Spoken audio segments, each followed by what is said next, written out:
So the question is, why is there something rather than nothing? I propose that henceforth we simply avoid the troublesome word nothing and focus on this question. Why does anything at all exist? But in some sense, I don't think there's a big difference. Nothing, in this case, is non-existent. The question is, did the universe go from not existing to existing?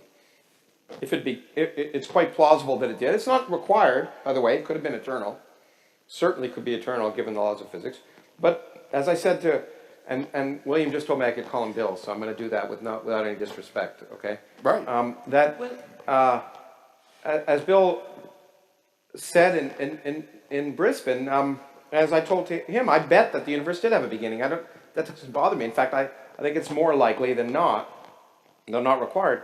But that means it did not exist.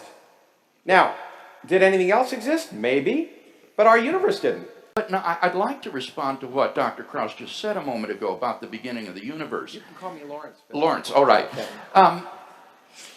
Leibniz's argument doesn't presuppose that the universe had a beginning.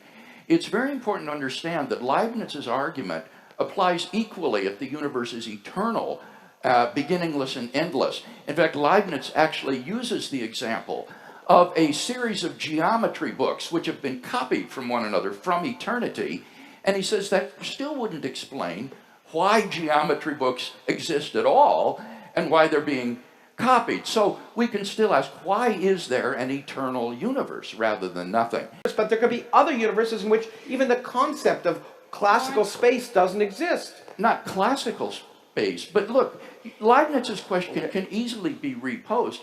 Why does the multiverse exist rather than nothing?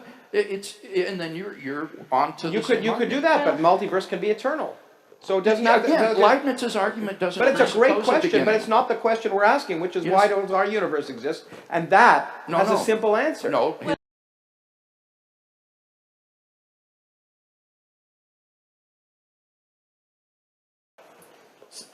So the question is, why is there something rather than nothing?